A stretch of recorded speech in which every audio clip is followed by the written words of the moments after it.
Alright, so this is my 2012 Acura TL. It's got 225,000 miles on it now. Just making a little update video, and I'm going to go back over everything I did in the original video. But here it is. The exterior is called Crystal Black Pearl, and it is held up very well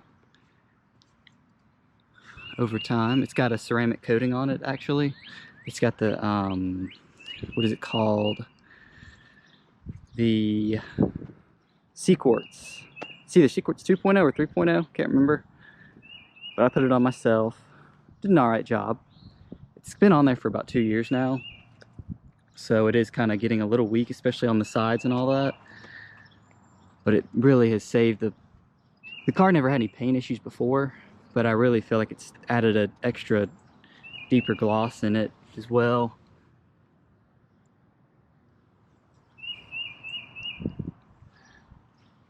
Let's see. So I've got these are Acura all-season floor mats, rubber, of course.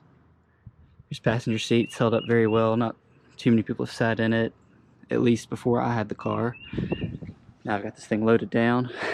Just kidding. Yeah, everything's held up really well with the car. Haven't had any more issues with it since I made the original video on it.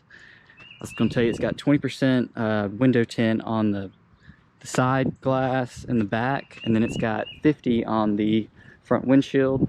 It's not really that dark, obviously, on the front windshield. It just kind of gives it a little bit of heat rejection, and it kind of puts a little bit more of a reflection in the glass, and it kind of darkens. It is a little bit darker than it would normally be without. So here it is right here. There's a door panel.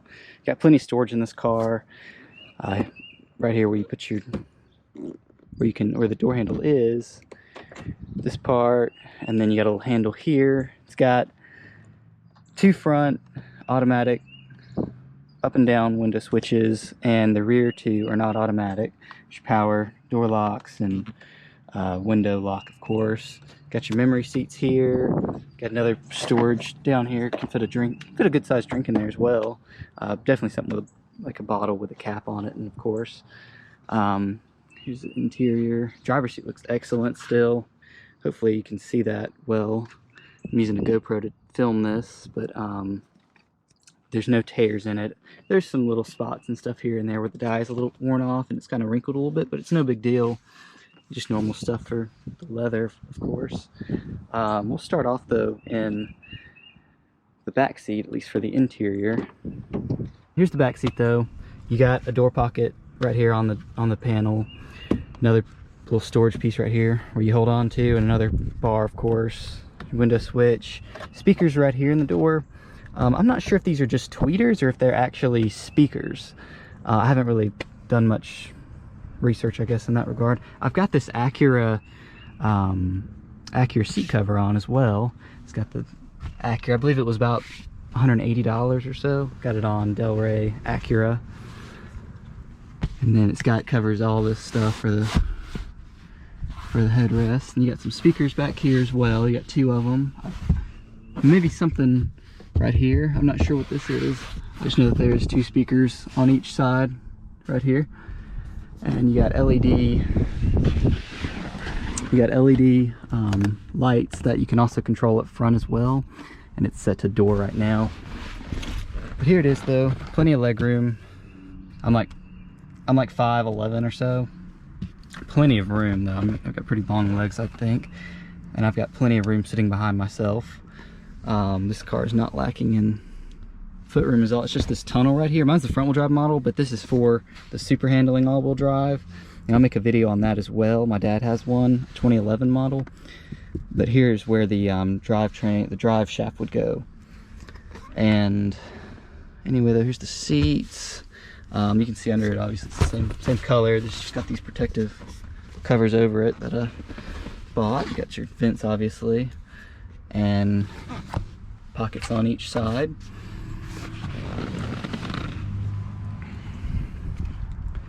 We'll continue into the front.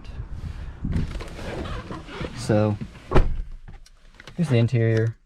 Got some dressing on the dash as well. It's very nice. Feels very luxurious in this car, especially for the price you can get these. Right now, you can, at least as of, what's today's date? April 9th, 2020. You can get one of these with this kind of mileage on it for around $6 grand. Clean title, never been wrecked, of course. But, you know, I mean, that's a pretty good deal. And then they go all the way up to the advanced package with, you know, you can spend 15 grand on a very low mileage one if you don't watch out, depending on the area you're in. But I've seen very low mileage ones go for, you know, around 10 grand. And that's what, based on the comments I've had on my last YouTube video that I made about this car, people were saying that. But I have seen it at least listed at dealers for, you know, around 14, 15 for, you know, one with like 55,000 miles. But I would not hesitate to buy one that has 225,000 miles on it for sure. So it's got the push button start, you know, foot on the brake, start it up. No lights on the dash, obviously. All the stuff will clear off. Got the cruise control on, turn that off. And then we'll cycle through. Let's see here. Ooh, so it's this button right here, select. That's what cycles through the bottom portion of it.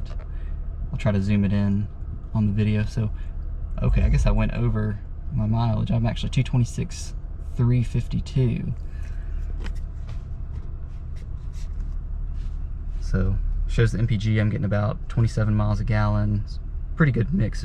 Probably 80% highway on this tank right now. And then it automatically resets trip A. That's just how I have it set. It automatically resets trip A whenever I refuel. And then I usually set trip B for my oil change, and I go 7,500 miles. And that's right whenever the maintenance minder comes on and says it's time, you know, around 5% or so life left, at least based on how I drive. So on this car, it's based on how you drive versus just simply mileage, because I've took my mileage and it comes on at different intervals at different mileage. And it's all right there around the same within 100 miles typically, but it's just based on how you drive and whatnot. So there's my oil. I just had the oil change recently. Back to mileage. So this car, I'll show you what else it does. It's got settings. I'm not gonna go through all the settings right now. It shows the tire pressure. I keep it usually around 35 PSI with it hot, and then obviously it goes down with it getting cold.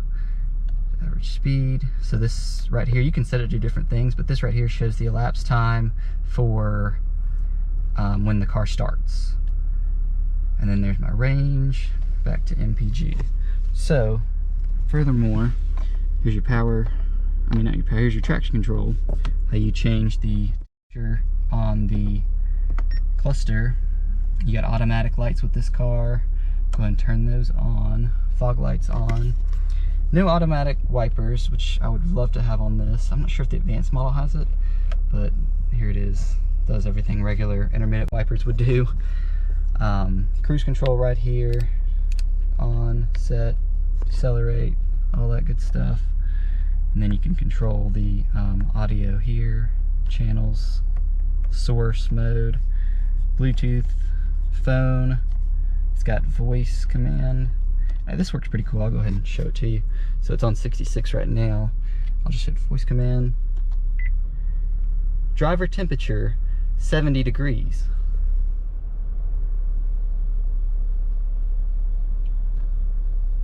And you can see it changes it to 70. Obviously I didn't touch that or anything. So that's pretty cool. It doesn't really talk. I believe it talks back to you. I haven't really played with it too much, but I have done little things and whatnot with it. But a lot of people say this is a button, you know, there's just a lot of buttons here, and there is until you get used to it. There's not. It's pretty logically laid out. You've got your climate control right here. On the sides, here's the passenger side.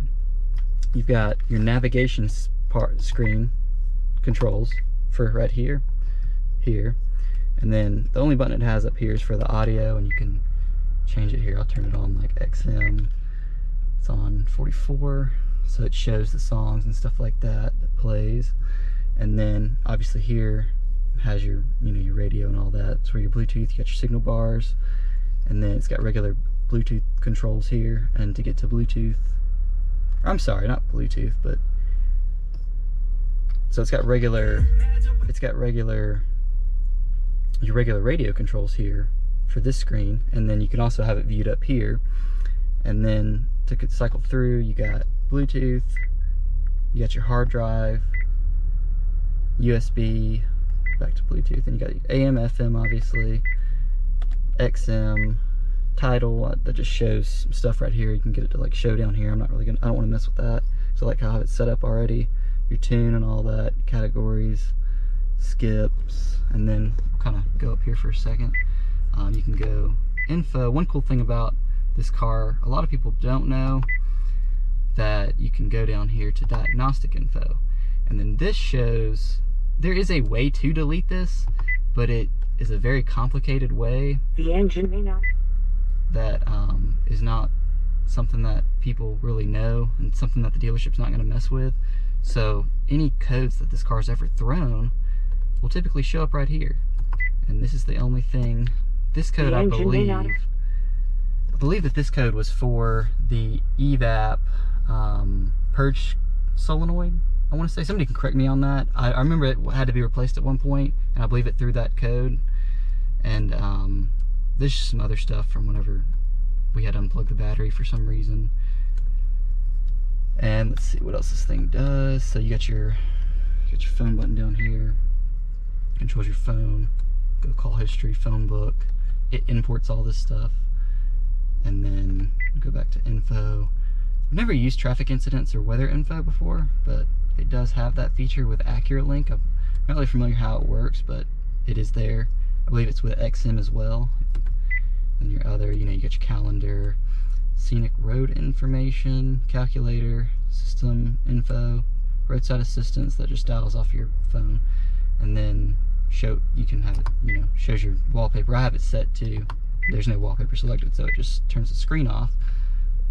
But that's all there is with that. And then, you know, you have your map. You can zoom in, and you can zoom out all the way to just about the whole world. I don't know why you'd need that, but so moving on, you got your mirror here. It's got automatic dimming features, sunglass holder here, got the sunglasses in there. You got your garage home link. It's got home link 2.0, works on the newer style, on that upgraded, I think it's 2.0, I think it's home link 2.0. I have home link 2.0, where that new style security system, it only works on, like, I think 2011 or 2010, maybe 2012 models or newer. This car does have it though. It's got LED lights here. You can control all of them to either open up on the doors, or you can hit on, and it's on back there as well. And then set it back to door. Sunroof. And then it's got push for tilt. It's nice. I want to get this tinted 5% as well. Had that on my last car. It was pretty nice. You could leave the sunshade open and then not hardly any heat would come through. So moving on, it's got heated seats here. It's got a 6-speed automatic transmission with paddle shifters here. And that shows up right there. You can see, and then it's back in drive, neutral, reverse park, backup camera as well. No, just distance markers and stuff, no trajectory, anything like that. 6-disc CD changer as well. You got a little pocket here. I put my change in. You got 2 little pockets here and here. That's where your cigarette lighter is. Cup holders. You can fit 2 large drinks in here. All right. And then you have your USB here. Here's another cigarette lighter in here. Sorry, so got some stuff in here. This is where your aux port is right here. If I can get it open, you can see in there. And then you got your little light right here, of course. And then there's another storage thing right here. Just put a little miscellaneous stuff here and there. And then I will go ahead and pop the hood. We'll go back outside, turn the car off. It's just dinging because the lights are on. So hood's popped, obviously. It's got the HID headlights on the outside. Halogen fog lights I plan on changing to LEDs. Not gonna go HIDs, that's just too much of a hassle. So under here, it's got a 3.5 liter V6 with a 6-speed transmission, like I said earlier. Like I said, engine and transmission are both original in this car. They've never had an issue ever. This car also has, these cars, this generation TL had issues not with the transmission but with the torque converter, and this car never had an issue with that, but there was a computer update that the dealer would do for free, and they would also change the fluid one time for you for free as well. But I always say, if you're going to buy one, make sure you change the transmission fluid when you get it, and make sure that that it has the upgraded computer program, the updated software. So if you haven't, they might charge at the dealership now for that, but I think it's like 120 bucks, I want to say they told me when I looked for another car. So I would just pay it, because it's 120 is a lot better than having to deal with torque converter issues. Like, I think it's just, from what I understand though, it's just cosmetic.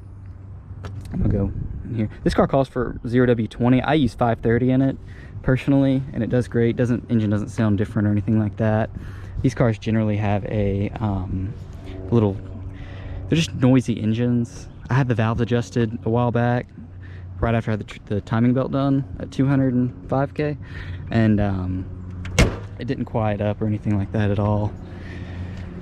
But anyway, that is my TL. It's been, like I said, it's been a fantastic car. Haven't had any issues with it, at least while I've had it. I bought it with 180,000 miles on it. The only issue, I'll take that back. The only issue I did have with it was there's a little drive shaft. It's called like the intermediate shaft that sits in between where the differential is on the transmission, and it's a little intermediate shaft, and then a CV axle connects to that, and then it comes out on the intermediate shaft. There's a bearing, and that bearing wore out in it, so I had to replace that intermediate shaft, and then I went ahead and replaced the CV axle as well. But that's been the only issue I've had with it. And then the previous owners had replaced the purge solenoid valve, and they had always, used full synthetic oil, changed transmission fluid when it was, I think, every 50,000 miles. I recommend every 15, typically every other oil change. That is what I did recommend, and what I still will probably recommend to most people. But I found every 20,000 miles is the perfect amount of mileage to put on the car. And you just change out the transmission fluid one time. That just drains 3 quarts of it. I want to say there's like 9 quarts of it total in the transmission. So when you buy the car, you typically, is what I do, regardless of the miles, I change it 3 times when I buy the car. Sorry, I change it 3 times, regardless of miles. If the transmission fluid's never been changed, this will do nothing but help. Even if you have issues on these Hondas, I've seen they're set up a little bit differently inside. They're kind of like manual transmissions. Like, they're not dual clutches, obviously, or single clutches, but the way they're set up, they're a little bit more robust in terms of changing that fluid that hasn't been changed. So if you buy one and the fluid hasn't been changed, and it's shifting a little hard or something like that, change the fluid and add some Lube Guard Red. I want to say, yeah, Lube Guard. It's like Lube Guard Synthetic ATF. You can buy it at O'Reilly's, AutoZone, stuff like that now. You can also get it on Amazon as well. But I would change it 3 times over the course of. I do mine every. I changed the fluid when I bought it. Drove it about a mile or 2. Came back, changed the fluid another 2 times, and then on the last time when I changed the fluid, I added that bottle of Lube Guard. Like I said, I didn't have any transmission issues, but that Lube Guard really just helped soften shifts and stuff like that. And I've since changed the transmission fluid every 20,000 miles, and it still shifts perfectly every time without no lag. These transmissions shift weird in general, these 6 speeds, and the 5-speeds kind of do as well, because the way the torque converter locks up in these 6-speeds, they lock up, I believe, in first gear. And you can kind of feel that, especially if one hasn't had the transmission fluid serviced, then it will kind of, you'll feel that engagement of the torque converter in first gear just based on how you drive. Otherwise, it locks up in between gears. But in the 5-speed, in the 09 through 2011 model, it locks up in second gear, and you can see it. It's more of a traditional type lockup where it locks up while you're driving. You can see it in the RPMs kind of move down a little bit, but those are perfect. Those are very reliable transmissions as well. I think they're just as reliable as the 6-speed. I was more at first. I was more. I thought the 6-speed was more reliable, but it turns out that, I'm sorry, I thought the 5-speed was more reliable, and it turns out that the 6-speed seems to be the better option. But again, it's based on how the transmission was maintained. You can always save it as long as it's not too far gone, I think. But other than that, though, that's my car. It's held up very well. It hasn't had an issue, like I said, between now and when I made my last video. I've done nothing to it, just changed the oil, I believe, twice, I want to say, and changed the transmission fluid as well. I can't remember the exact miles. It was around 200,000 when I made the last one, but like I said, 226,000 right now, and she's rocking and rolling like nobody's business. So